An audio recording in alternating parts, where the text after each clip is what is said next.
오늘 본문 말씀은 예수님께서 이 땅에 오신 궁극적인 목적인 십자가 순환 사건을 위해서 본격적으로 제자들을 준비시키시기 시작하는 일대 전환점이 되는 중요한 부분입니다.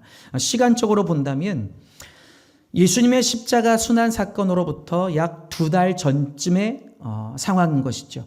본문 13절 이하의 말씀은 예수님께서 자신을 따르는 사람들을 이끌고 예루살렘으로 올라가시기 직전에 갈릴리 북쪽 빌립보 가이사랴에서 복음을 전할 때 일어났던 베드로의 신앙 고백 사건을 우리에게 보여주고 있습니다.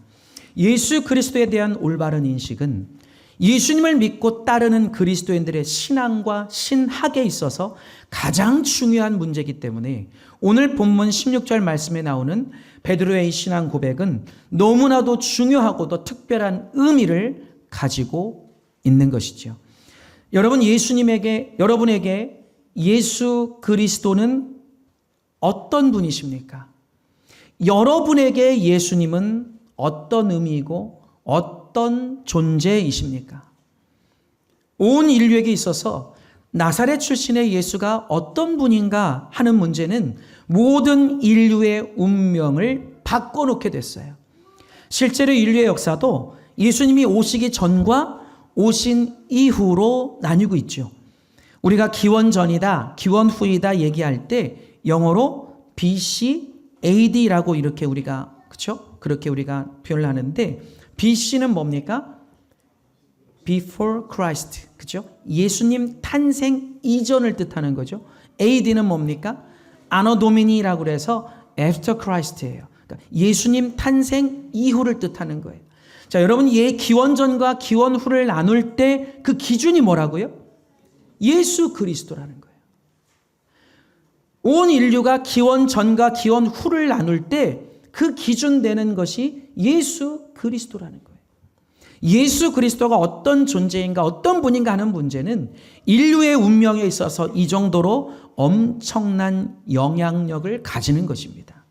오늘 본문 말씀은 바로 예수 그리스도가 어떤 분인가 하는 이 중요한 물음에 대해서 언급하고 있는 거예요. 오늘 말씀을 영적으로 들여다보기 위해서는 본문의 배경이 되는 그 당시의 환경적 배경을 좀 살펴볼 필요가 있는데요.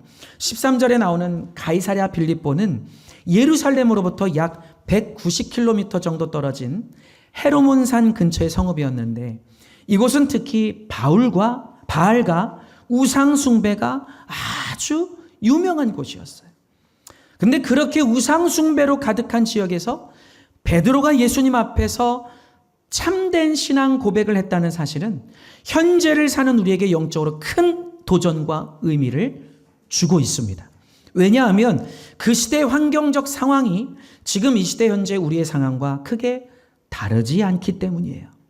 지금 이 세상이 더욱더 악을 향해 치닫고 있고 온갖 더럽고 추하고 타락한 환경으로 물들어가고 있지 않습니까?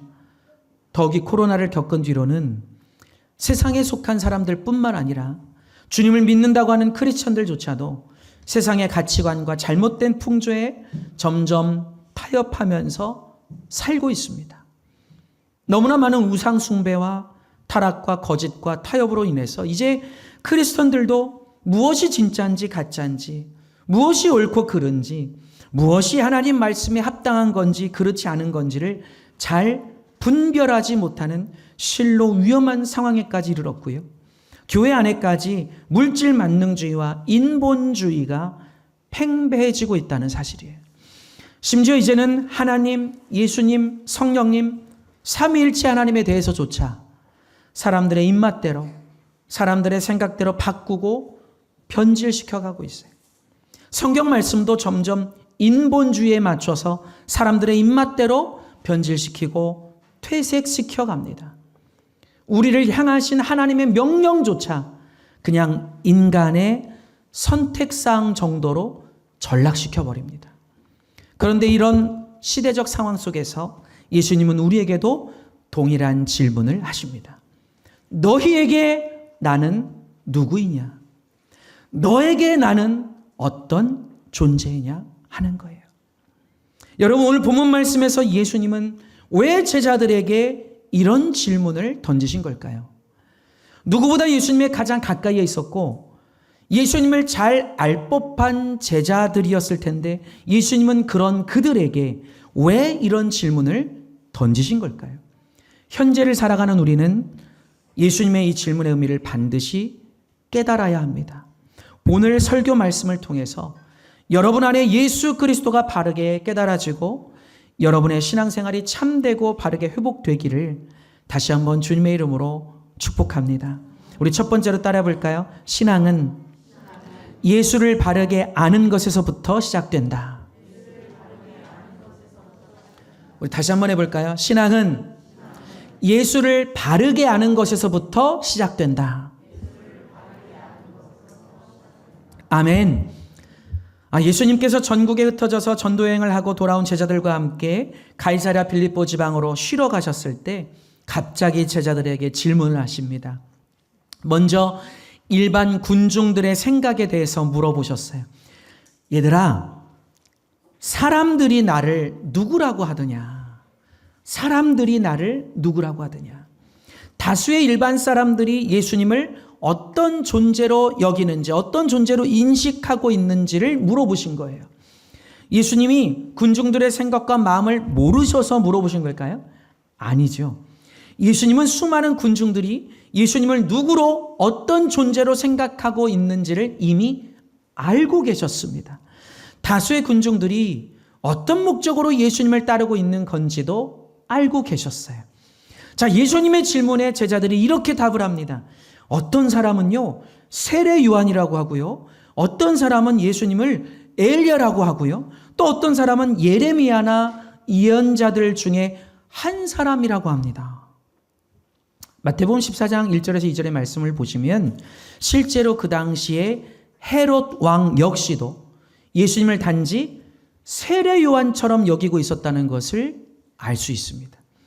여러분, 그렇다면 그들이 예수님을 세례 요한이나 엘리야나 예레미야나 선지자 가운데 한 사람 정도로 생각하게 됐던 이유가 무엇일까요? 예수님께서 자신들의 눈앞에서 너무나 놀라운 기적과 이적을 나타내시니까 사람들은 예수님이 그들과 같은 사람일 거라고 생각한 거예요. 그리고 그들이 전했던 메시지와 예수님의 메시지가 대부분 같았기 때문입니다. 더 결정적인 이유는 구약 성경의 말라기 말씀에서 메시아가 오기 전에 엘리야를 먼저 보내겠다는 말씀이 예언되어 있다 보니까 다수의 군중들은 예수님을 그 엘리야일 거라고 생각했다는 거예요. 이처럼 그 당시 대다수의 사람들은 예수님을 특별하고 비범한 인물로 보기는 했습니다. 예수님에게서 특별함을 느끼기는 했어요. 그러나 그 이상은 아니었다는 거예요.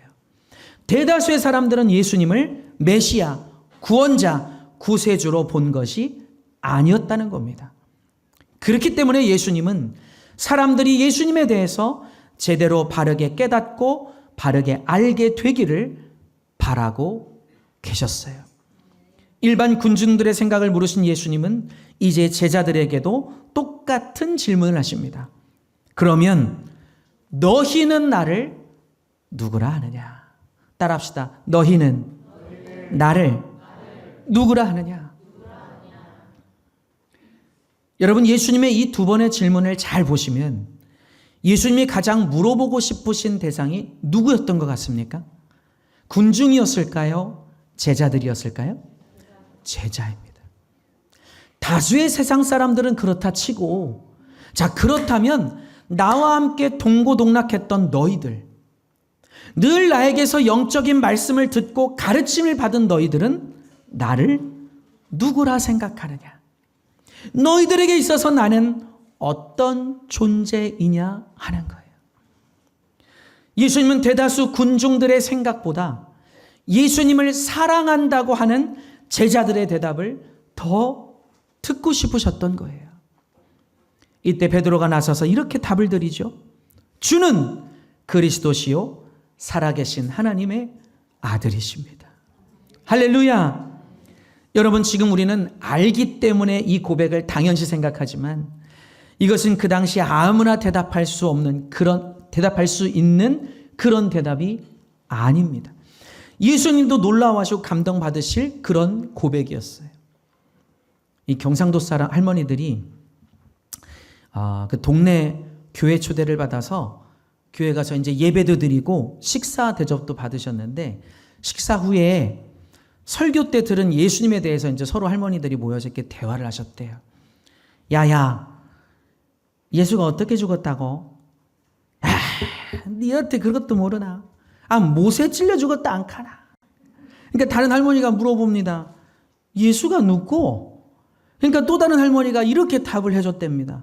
내 생각엔 말이다, 아까 우리 며느라가 펑펑 우는 걸로 봐서는 아마 우리 사돈 집안 쪽 사람인 것 같더라. 예수가 누구? 예수가 누구? 여러분, 예수님 당시에도 대다수의 사람들이 예수님을 모르고 있던 마당에 그런 예수님을 향해서 당신은 나의 구세주요, 나에게는 살아계신 하나님이십니다라고 고백한다는 것은 그렇게 쉬울 일이 아닌 거예요. 베드로의 이 고백이 얼마나 놀라운 고백이었던지 예수님도 놀라셨습니다. 예수께서 대답하여 이르시되 바요나 시몬아 네가 복이 있도다. 할렐루야. 근데 여러분, 예수님은 왜 제자들을 향해서 이런 질문을 하신 걸까요? 예수님이 제자들에게 던지신 이 질문은 현재를 살아가는 저와 여러분에게도 동일하게 주어지는 질문입니다. 오늘 본문 말씀을 통해 알 수 있듯이 예수님은 다른 누구보다도 예수님을 향한 나의 믿음과 나의 생각과 나의 마음을 가장 중요하게 보신다는 사실이에요. 아멘이십니까? 어제나 오늘이나 내일이나 예수님이 가장 중요하게 보시는 것은 지금 내가 예수님을 어떤 분으로, 내가 예수님을 어떤 존재로, 내가 예수님을 어떤 의미로 생각하고 있는가 하는 것이에요. 여러분, 예수님이 육신으로 이 땅에 오셔서 모진 고초를 다 겪으시고 친히 십자가에 달려 죽어주신 이유는 바로 우리의 영혼을 구원하시기 위함이고요, 온 인류의 영혼을 구원하셔서 영생을 얻도록 하시기 위함인 줄로 믿습니다. 근데 안타깝게도 대다수의 사람들은 여전히 예수님을 그렇게 인식하지 못하는 것 같아요. 예수님은 내가 이 땅에 살아가는 동안 나를 좀 도와주시고 내 삶을 좀 더 윤택하게 만들어주시고 나의 필요와 만족을 채워주는 훌륭한 능력자 정도로 이해하고 있는 것 같습니다. 나에게 있어서 예수님이 누군지, 예수님이 어떤 존재인지, 예수님이 어떤 의미인지가 분명하지 않으면 아무리 교회를 오래 다닌다고 할지라도 세상에 속한 사람들과 크게 다를 바가 없게 돼버리는 거예요. 사랑하는 여러분, 우리가 단지 예수님의 능력과 기적에만 놀라워할 게 아니라 예수께서 내 영혼의 구원과 영생을 책임지시는 주권자요 주관자이심을 깨닫고 고백하고 그렇게 믿고 살아갈 때 주님은 반드시 나의 삶의 끝까지 함께 해주시고 나를 도와주시고 나를 구해주시고 나를 책임져 주시는 것입니다. 저 여러분의 인생이 그런 인생이 되기를 주님의 이름으로 축원합니다. 자, 두 번째로 따라해 봅시다. 나에게 예수 그리스도는 누구신가? 예수님은 다른 어떤 것보다 현재 나의 믿음에 관심이 있다고 그랬어요. 나의 믿음, 현재 나의 믿음. 옆 사람의 믿음이 아니에요. 저 사람의 믿음이 아니라 나의 믿음에 관심이 있으시다고요. 아멘이세요? 다른 게 아니라 예수님을 향한 나의 마음에 관심이 있으시다는 겁니다. 사람들이 예수님을 뭐라고 하든지 간에 예수님은 오늘 내가 예수님을 어떻게 인식하고 어떻게 믿는가를 가장 중요하게 보신다는 사실입니다. 여러분, 교회를 10년 다니고 20년 다니고 30년, 50년을 다녀도요, 평생을 다녀도 예수님을 사랑하지 않고도 교회 다니는 분들이 훨씬 더 많아요. 그래서 제가 말씀드리잖아요. 종교주의와 신앙주의는 다른 것이라고. 여러분, 오늘 이 자리에 이 시간에 주님을 얼만큼 뜨겁게 사모하고 계십니까? 여러분, 얼만큼 주님을 사랑하고 계십니까? 오늘 본문 말씀에 나온 것처럼 예수님 당시의 사람들은 예수님이 어떤 분이신지를 깨닫지 못했습니다. 그들은 눈앞에 보여지는 예수님의 능력과 기적에만 주목을 했고요, 예수님으로부터 얻어질 것에만 주목했기 때문에 예수님이 누구신지 어떤 존재인지를 이해하지 못했어요. 단지 훌륭한 스승이나 나의 소원을 이루어주는 능력이 출중한 선지자 정도로만 생각했다는 거예요. 그리고 이것은 비단 그 당시의 사람들만 그런 게 아닙니다. 현재를 살아가는 사람들도 대부분 마찬가지라는 거예요. 그래서 저는 이 본문을 묵상할 때마다 마음이 좀 아파옵니다. 예수님의 마음이 어떠셨을까? 지금도 이 시대 사람들을 바라보시면서 얼마나 마음이 아프실까 하는 거예요. 위에서 말했듯이 그 당시의 사회적 배경은 우상과 바알 숭배가 만연한 상황이었습니다. 그런데 그들이 우상을 숭배한 가장 큰 이유는, 목적은 자신들의 욕심과 정욕과 이 땅에서의 안위와 복을 위함이었어요. 그러니까 이 땅에서 잘 살아보기 위해서 우상을 믿고 우상을 추종했다는 거예요. 육적인 목적을 가지고 우상 숭배를 한 거죠. 그것을 위해서. 자, 그렇다면 현재를 살고 있는 사람들은 과연 그때보다 낫다고 말할 수 있겠는가 하는 것이죠. 아마도 그때보다 더했으면 더했지 결코 덜하다고 말할 수 없을 것 같습니다. 온통 물질과 돈의 종이 돼서 물질 만능주의에 빠져서 살아가고 있어요. 하나님을 바라보고 하나님을 생각하고 하나님을 추구하는 시간보다 세상적인 것을 바라보고 세상적인 것을 생각하고 세상적인 것을 추구하는 시간이 훨씬 더 많아요. 여러분, 현재 우리가 예수님을 믿는 이유는 무엇입니까? 그냥 내 가정이 좀 잘 되는 건가요?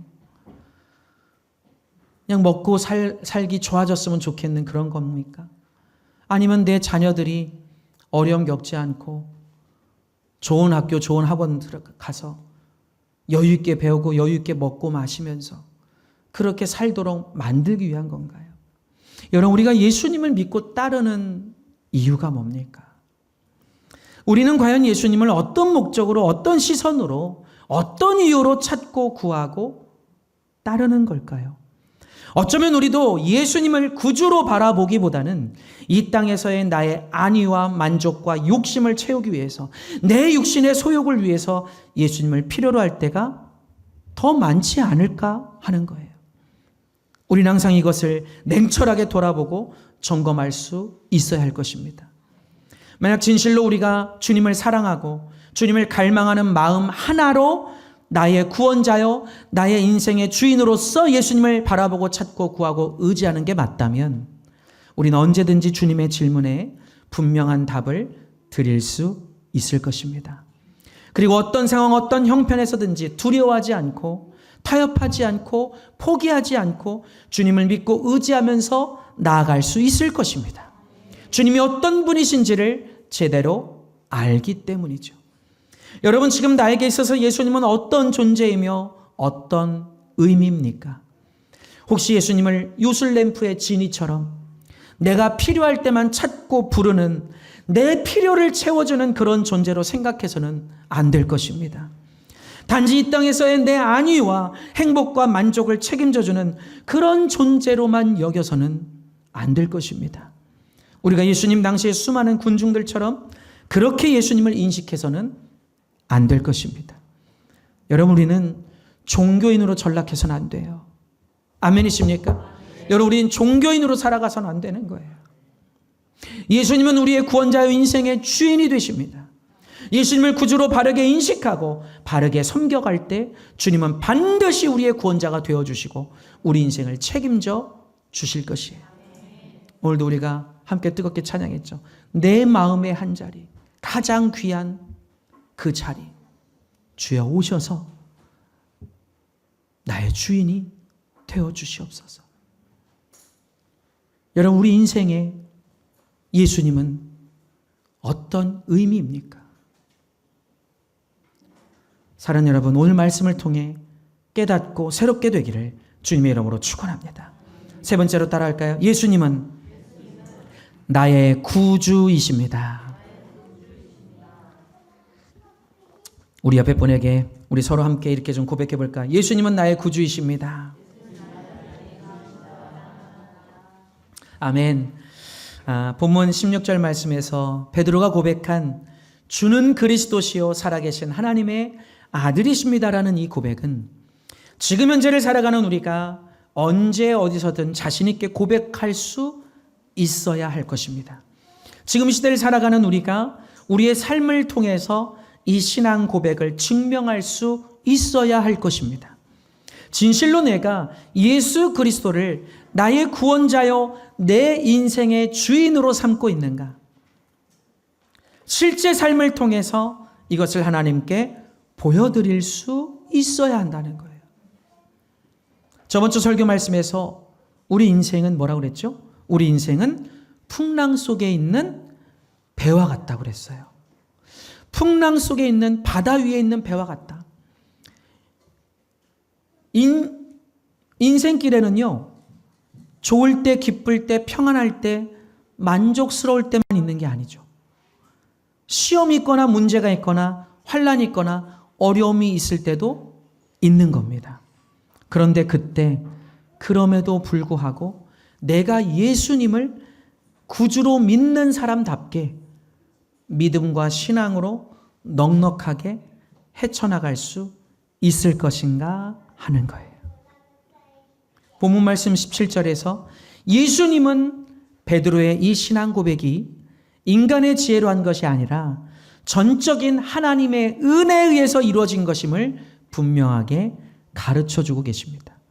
우리가 예수님을 바르게 깨닫고 인식하고 바르게 섬길 수 있게 되는 것은 나의 의와 나의 능력으로 되는 게 아니라 오직 하나님의 은혜로 성령의 도우심으로 가능한 일이라는 거예요. 할렐루야.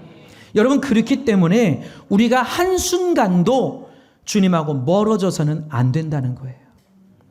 날마다 예수님을 나의 구주로 믿고 바라보고 십자가의 능력을 믿고 바라보고 성령을 의지하고 날마다 주님의 은혜 안에서 주님의 섭리 안에서 살아야 될 줄로 믿습니다. 기독신앙에 있어서 가장 중요한 것은 내가 예수님을 바르게 알고 바르게 믿고 바르게 섬기는가 하는 것입니다. 왜 그렇습니까? 신앙은 하나님과 나하고의 1대1의 관계이기 때문이에요. 아멘이십니까? 교회를 다니면서도 수시로 신앙적인 문제를 나타내고 수시로 두려움과 근심, 걱정에 빠져버리고 불평과 원망과 불만족이 반복되는 사람들은 왜 그런 걸까요? 이유가 뭘까요? 가장 큰 이유는 나에게 예수님은 어떤 분이신가? 나에게 예수님은 누구신가? 나에게 예수님은 어떤 존재인가? 나에게 예수님은 어떤 의미인가 하는 것이 바르고 분명하지를 않기 때문입니다. 예수님을 바르게 깨달아 알고 바르게 믿어야 되는데 그러지 못하기 때문이에요.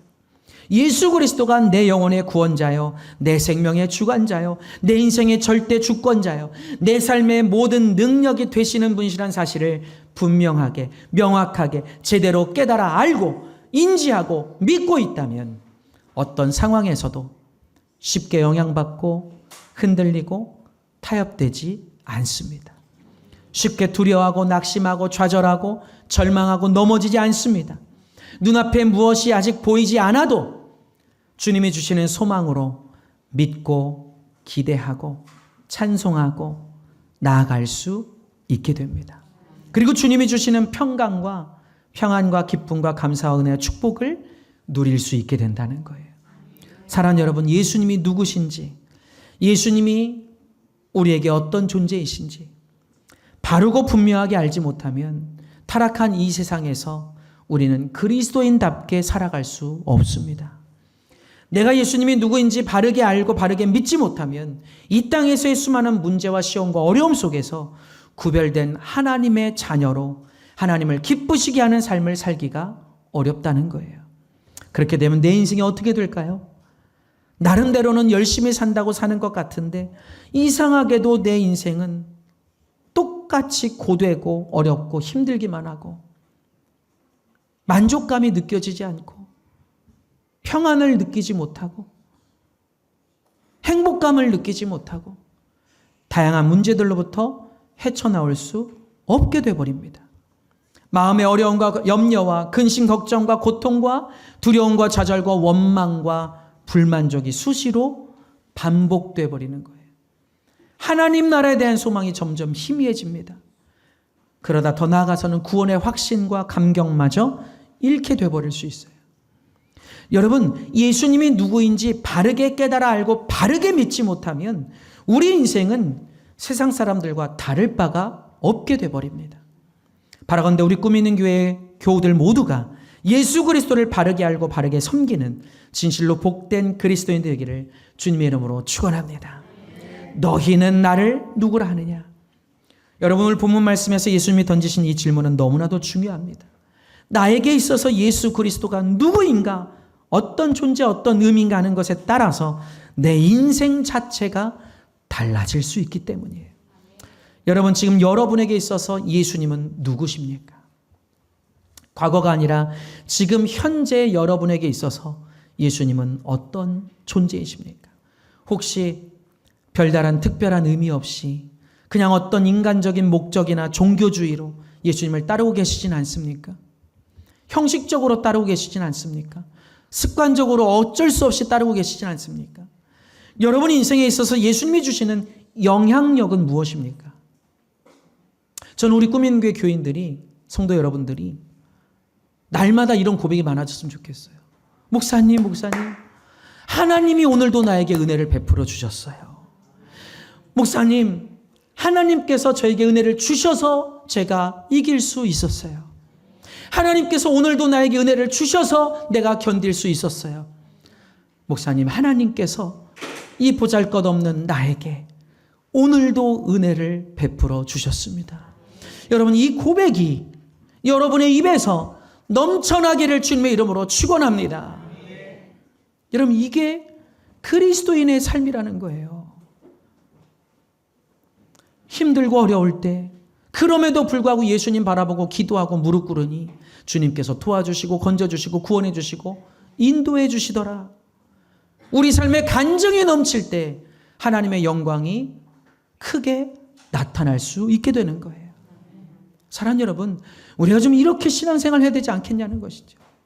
만나면 그냥 맨날 세상적인 얘기 지지고 볶고 네가 맞네 내가 더 맞네, 그게 아니라 오늘도 예수, 오늘도 예수, 오늘도 예수, 예수가 나를 오늘도 살게 하십니다.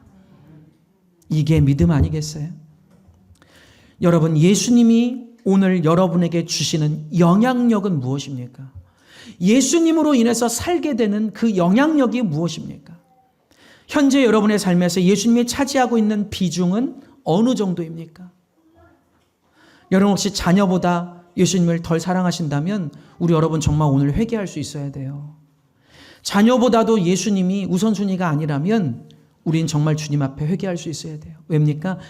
하나님은 질투하시는 하나님이시라고 그랬어요. 할렐루야. 여러분, 우리 어떤 것보다 하나님이 우선돼야 됩니다.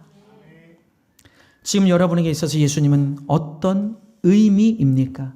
이젠 여러분이 이런 질문에 대한 분명한 답을 하나님께 하실 수 있어야 되는 거예요. 사랑하는 꿈인교 여러분, 예수님은 단지 뛰어난 스승이나 뛰어난 능력자 정도가 아닙니다.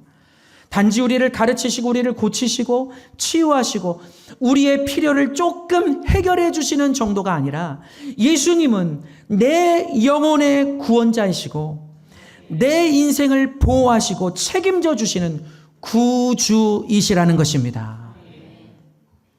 나를 살리시려고 자신의 생명을 기꺼이 십자가에 내어 던지신 분이세요.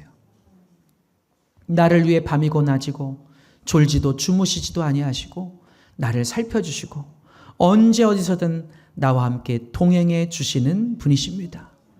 따라서 우리는 오늘 말씀에 나오는 예수님의 질문을 항상 되뇌이면서 베드로의 고백을 기억하고 그런 신앙의 고백 속에 살아가야 될 줄로 믿습니다. 주는 그리스도시요 살아계신 하나님의 아들이십니다. 예수님은 나의 구원이시요 내 인생의 주인이시요 주관자이시며 내 모든 것보다도 귀한 나의 전부이십니다. 성도라면 예수님을 이렇게 알고 이렇게 인식하고 이렇게 섬겨야 한다는 것이죠. 이 세상에는 하나님보다 사람을 더 의지하고 따라가는 사람들이 더 많습니다. 근데 이걸 알아야 돼요. 누군가 나를 위해서 돈 문제를 대신 해결해 줄 수는 있을 수 있습니다. 그러나 내 영혼을 구원해 주고 나에게 영생을 보장해 줄 수는 없습니다. 사람들은 돈과 물질의 종이 돼서 그것을 의지하면서 살아갑니다. 그러나 그것이 내 영혼을 구원하고 영원한 행복을 보장해 줄 수는 없습니다. 이것이 가능하신 분은 오직 한 분, 구주이신 예수님 뿐이에요. 성경은 분명히 말씀합니다. 하나님과 죄물을 겸하여 섬길 수 없느니라. 낙타가 바늘귀로 들어가는 것이 부자가 하나님 나라에 들어가는 것보다 쉬우니라. 그래서 우리 아이들 찬양에도 있잖아요. 돈으로도 못 가요, 하나님 나라. 힘으로도 못 가요, 하나님 나라. 거듭나면 가는 나라, 하나님 나라. 믿음으로 가는 나라, 하나님 나라. 여러분, 불과 몇십 년 전에 우리 신앙의 선배들은 지금처럼 모든 것이 풍족하고 갖춰진 시대가 아니었어요. 그렇기 때문에 하루하루 가족들의 생계와 기본 의식주를 위해서 정신없이 밤낮으로 땀 흘려 수고하고 정말 힘들게 살아야 했습니다. 근데 거기다가 예수님 믿고 교회 다닌다는 이유로 집안에서 가족들에게 핍박받고 고난받는 일들이 많았어요. 그럼에도 그분들은 비가 오나 눈이 오나 예수님 붙들고 눈물로 기도하면서 정말 뜨겁고 간절하게 열심히 신앙생활 하셨습니다. 그 결과로 전 세계가 놀랄 정도로 이 나라가 복을 받고 가정들이 복을 받고 교회들이 크게 부흥할 수 있게 됐어요. 반면에 현재를 살아가는 이 시대 우리는 어떨까요? 사실 많이 굶고 살지도 않고, 근데 오히려 건강 때문에, 미용 때문에 일부러 굶잖아요. 그렇죠? 예, 이제 먹을 게 너무 많아서 건강이 해쳐지니까 일부러 굶긴 굶어도 사실 우리가 굶고 살지 않아요. 잠을 잘 집이 없는 것도 아니고 입을 옷이 없는 것도 아니고 옷이 너무 많아서 고르다가 시간 간대잖아요. 예. 다른 나라들과 비교해봐도 대다수 국민들이 풍족함 속에 살고 있습니다. 우린 사실 우리 신앙의 선배들에 비하면 정말 배부르고 편하게 신앙생활하고 있는 것이죠. 그런데도 우리는 뭐라고 말을 하죠? 수시로 어렵다 그래요. 수시로 못하겠다고 합니다. 수시로 기분 상해합니다. 수시로 상처받았다고 합니다. 수시로 시험 들었다 합니다. 수시로 낭망하고 수시로 좌절하고 수시로 포기하려고 합니다. 이미 너무나 많은 것을 누리고 있고 너무나 풍족한 환경 속에서 신앙생활 해 가고 있음에도 우리는 끝없이 하나님 앞에서 불평과 불만족을 이야기합니다. 우리는 출애굽해서 황량한 사막 광야길을 걸어가야 했던 이스라엘 백성들의 믿음 없음을 너무 쉽게 말하지만요. 사실 우리가 그들의 믿음을 쉽게 얘기할 수 있는 믿음의 깊이인가를 생각해 보면 너무나도 부끄러울 수밖에 없는 거예요. 예, 그 이스라엘 백성들의 믿음을 우리가 함부로 얘기할 수 없다는 거죠. 코로나가 닥치자 대다수 사람들이 일주일에 한 번 주일 성수를 지키는 것조차 버거워하고 부담스러워했습니다. 순식간에 뜨거운 기도생활, 말씀생활, 믿음생활을 타협하기 시작했습니다. 교회에서 봉사하고 헌신한다는 것은 아예 생각하지도 못했습니다. 사회적 분위기 때문에 봉사와 헌신이라는 말은 무거운 짐이 되어버렸고 선택사항이 되어버렸습니다. 교회 자체를 부담스러워했고 어려워했습니다. 예수님을 부정하지 않고 믿는 것만으로도 충분하다고 생각을 해서 신앙의 성장, 믿음의 성장은 더 이상 고민할 사항이 아닌 게 되어버렸습니다. 그저 내 인생이 지금 안전한가가 주된 관심사였다는 거예요. 그래서 교회의 70%, 80% 이상이 문을 닫게 됐고 그 중에 30% 이상은 코로나 이후에도 다시 교회를 이어가지 못하고 있습니다. 코로나 이후로 가면 갈수록 교회의 존재의 의미가 희미해지고 교회 예배나 뜨거운 신앙생활에 대한 사모함과 간절함이 눈에 띄게 줄어들고 있습니다. 예전에 기독교 방송에서 호주 비전 트립을 다녀오신 한 목사님이 말씀하시는 간증을 제가 들었던 기억이 나요. 호주 시드니에 가니까 교회처럼 보이는데 꼭대기에 십자가가 붙어있지 않은 건물들이 굉장히 많더랍니다. 교회는 굉장히 아름답고 멋있는데 이 건물 이름은 성 안드레라고 쓰여 있었대요. 근데 물어보니까 전에는 그곳이 예배당이었는데 지금은 아니라고 하더랍니다. 팔렸다는 거예요. 그래서 안드레 다음에는 원래 교회, 철치라는 그 단어가 이렇게 딱 붙어 있어야 되는데 그 교회라는 그 간판을 떼버린 거죠. 그래서 원래 성 안드레 교회라고 되어 있었는데 지금은 교회라는 단어를 떼버렸고 종각 꼭대기에 있던 십자가도 떼버린 거예요. 이 자세히 다가가서 보니까 유명한 식당으로 바뀌어 있었는데 메뉴판이 바깥에 나와 있고 장식도 아주 요란하더랍니다. 그래서 안내하는 분에게 이렇게 얘기했대요. 그 목사님이. 아니, 식당을 할 바에는 저 종각을 아예 그냥 통째로 싹 잘라버리고 교회 모양이 아예 안 나도록 꾸미는 게 더 낫지 않았을까요? 그랬더니 안내하는 사람이 이렇게 말을 하더라는 거예요. 그렇게 하면 인기가 없습니다. 이곳이 교회 모양을 하고 있기 때문에 오히려 인기가 있어서 사람들이 많이 찾아옵니다. 설교하던 강대상은 A석이고요. 성가대석은 B석입니다. 하더라는 거예요. 여러분, 이것이 바로 저와 여러분이 살고 있는 지금 이 시대의 모습이에요. 영적으로 망가져도 너무 망가져 버렸어요. 그런데 이것에 대해서 가슴을 치면서 눈물로 아파하지 않아요. 대형교회였던 교회들이 이단 사이비에게 팔려갑니다. 그 교회 건물이. 아무리 굶어 죽을 일이 생겨도 그러지 말아야죠. 어떻게 교회 건물을 이단에게 팔 수 있어요? 근데 이것에 대해서 애통해하는 사람들이 많지 않아요. 사랑하는 여러분, 이런 시대에 혼자라도 바르게 신앙생활하는 거 생각보다 쉽지 않으시죠? 주님 뜻대로 바르게 살아가는 게 생각보다 쉽지 않으시죠? 그러나 나에게 있어서 예수님이 누구신지, 어떤 존재, 어떤 의미신지 이것이 항상 바르고 분명하다면 우리의 신앙생활, 우리의 인생길이 아무리 험하고 어렵더라도 우리는 쉽게 영향을 받거나 두려워하거나 좌절하거나 포기하지 않게 됩니다. 왜냐하면 나의 구원자요, 내 인생의 주권자이신 예수 그리스도가 반드시 나와 함께 하시고 나를 붙들어 도와주시고 나를 구원해 주시고 나를 일으켜 주실 것을 알기 때문입니다. 그러므로 여러분, 어떤 상황에도 주님께 시선을 딱 고정하시고, 할렐루야! 힘들면 기어서라도 예수님 앞으로, 십자가 앞으로 날마다 나아가시기를 바랍니다. 여러분 각자의 십자가를 지고 나아가시기 바랍니다. 주님께서 반드시 여러분의 인생을 책임지십니다. 이제 말씀을 정리하고자 합니다. 여러분, 지금 이 세상은 마지막을 향해 치닫고 있습니다. 우리 자녀들의 미래를 생각한다면 지금 이 세상은 너무나도 막막하고 암울합니다. 희망이 없습니다. 그렇기 때문에 여러분, 우리의 신앙이 중요하다는 거예요. 한 사람이 예수님을 잘 믿으면 많은 사람에게 그 복이 흘러갈 수 있기 때문입니다. 여러분, 억지로라도 예수님과 함께 십자가를 지고 가십시오. 그것이 복입니다.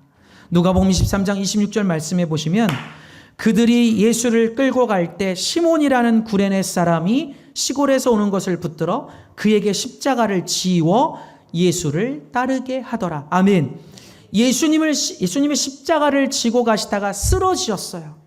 너무 힘드니까 쓰러지신 거죠.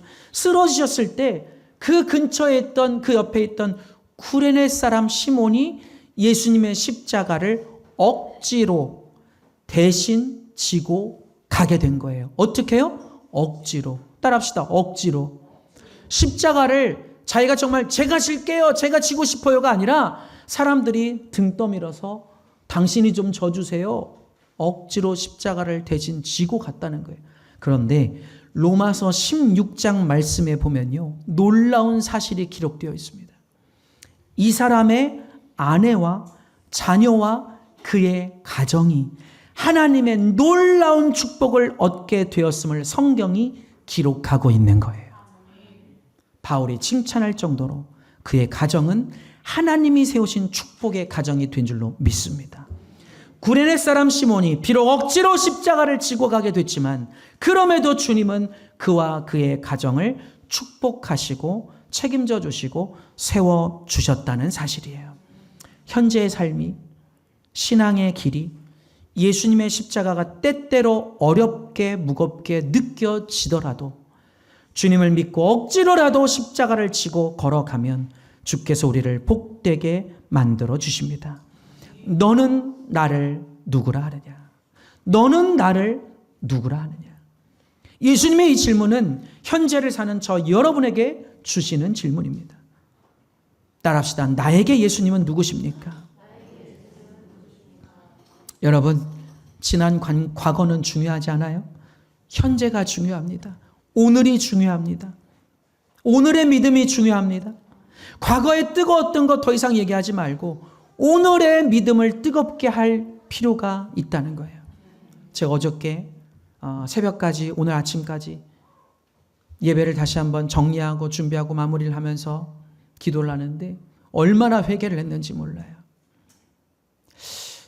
나는 과연 예전에 그 뜨거웠던, 정말 그 뜨거웠던, 말로 다 표현할 수 없을 정도로 뜨거웠던 그 뜨거움을 지금도 더 배가시켜 가고 있을까?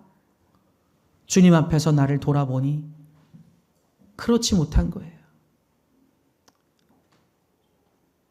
왜 나는 그러지 못하고 있을까? 주님은 오늘도 살아계시고 오늘도 동일하신 주님이신데 왜 나의 믿음은 자꾸만 퇴색되어 가는 것일까? 왜 내 안의 열정은 점점 더 타협되어 가는 것일까? 주님 앞에 회개할 수밖에 없었어요. 사랑하는 여러분, 날마다 주님을 바라봐야 합니다. 날마다 주님 앞에 믿음으로 살아가야 합니다. 이 거룩한 사순절 기간에 여러분에게 예수님은 누구신지, 어떤 존재이며 어떤 의미이신지, 얼마큼의 비중을 차지하고 계신지, 여러분에게 예수 그리스도는 어떤 영향을 주고 계시는지, 부디 여러분 안에 예수님을 향한 참되고 바른 믿음과 신앙을 회복하게 되시기를 주님의 이름으로 간절히 축복합니다.